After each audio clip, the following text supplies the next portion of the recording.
Keagungan Allah terlihat di dunia hewan, termasuk kelinci dan berbagai hewan yang lainnya.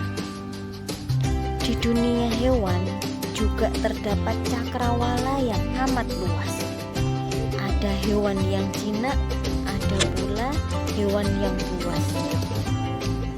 Dan keragaman jenisnya, bentuknya, ukurannya, warnanya, tabiatnya, umurnya, makanannya, struktur anggota badannya, dan tugas masing-masing bagiannya, anaknya dan masa perkembangbiakannya, susu yang berada di antara darah dan kotoran untuk menghidupi anaknya, dan hal-hal baru yang selalu ditemukan oleh para ilmuwan.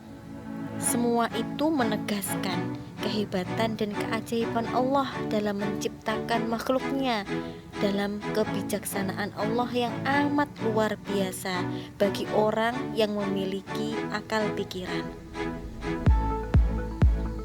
Keagungan Allah juga terlihat di dunia burung dengan keragaman jenisnya, keragaman bentuknya, lama waktu mengerami telurnya, lama merawat anaknya, dan memberinya makan dengan makanan yang sesuai dengan tahapan perkembangannya. Perpindahannya dari satu tempat ke tempat lain pada musim tertentu, lalu kembali ke tempat kelahirannya tanpa menggunakan peta atau kompas.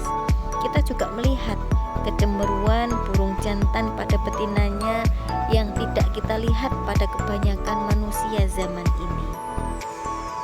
Andai kita cermati perkembangan janin yang keluar dari telur sampai menjadi anak burung yang siap menghadapi kehidupan, tentu nampaklah oleh kita kekuasaan dan rahmat Allah, sehingga tiada keraguan dan kebimbangan dalam keimanan kepada Allah dan pengagungan terhadapnya. Dunia laut yang luas dan keajaiban-keajaiban yang ada di dalamnya, meskipun sedikit sekali yang dapat diungkap oleh manusia karena terlambatnya penemuan sarana modern untuk menyelam dengan aman di air, dan dikatakan bahwa jumlah dan jenis makhluk di laut lebih daripada yang ada di darat. Dan dari sisi lain, kita dapat mengetahui fungsi laut dalam menetralisir udara dan penguapan airnya yang membentuk awan, lalu turunlah hujan dari berbagai penjuru. Lalu karena ada gunung, maka air mengalir membentuk sungai-sungai. Atmosfer yang menyelimuti bumi yang mengandung beraneka ragam gas dengan kadar tertentu yang menjadikan suhu cocok untuk kehidupan di bumi serta tugas masing-masing gas tersebut. Andai kadar itu berubah sedikit, tentu terjadi kekacauan bagi benda-benda hidup dan tumbuhan yang ada di bumi. Perubahan-perubahan cuaca, bagaimana proses terjadinya panas matahari, tekanan udara, bertiupnya angin, tersusunnya awan, turunnya hujan, dan masih banyak lagi seputar masalah itu yang tentu akan selalu ditemukan oleh para ilmuwan. Semua itu terjadi dengan sangat indah, teliti, dan amat mengagumkan. Dalam sebuah firman-Nya disebutkan di surat Al-Waqiah, "Tidakkah kamu melihat bahwa Allah mengarah awan, kemudian mengumpulkan antara bagian-bagiannya, kemudian menjadikannya bertindih-tindih, maka kelihatanlah olehmu hujan keluar dari celah-celahnya. Dan Allah juga menurunkan butiran-butiran es dari langit, yaitu dari gumpalan-gumpalan awan seperti gunung-gunung, maka ditimpakannya butiran-butiran es itu kepada siapa yang dikehendakinya, dan dipalingkannya dari siapa yang dikehendakinya. Kilauan kilat awan itu hampir-hampir menghilangkan penglihatan. Allah mempergantikan malam dan siang.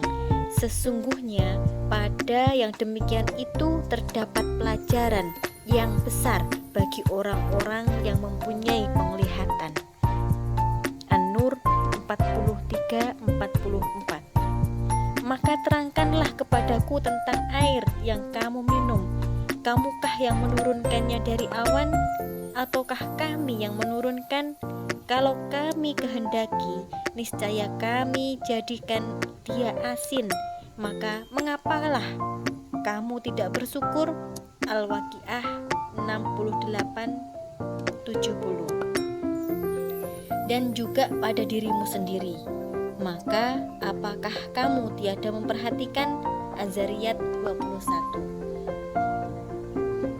Andai kita renungkan diri kita, struktur dan organ-organnya yang beraneka ragam, organ pencernaan, pernafasan, peredaran darah, urat saraf, organ kencing dan lain sebagainya, tentu kita tidak dapat mengukur kekuasaan dan keagungan Allah yang menciptakan itu semua dengan indah, teliti dan sempurna. Begitulah perbuatan Allah yang membuat dengan kokoh tiap-tiap sesuatu. An-Naml 88. Rahmat dan kekuasaan Allah nampak jelas dalam perkembangan dan pertumbuhan janin yang berada dalam penjagaan dan pemeliharaan Allah. Bagaimana akal ini dapat bekerja dan berpikir, dan bagaimana memori ingatan ini dapat menampung berbagai pengetahuan, serta bagaimana cara mengeluarkannya? Itulah bukti keagungan Allah.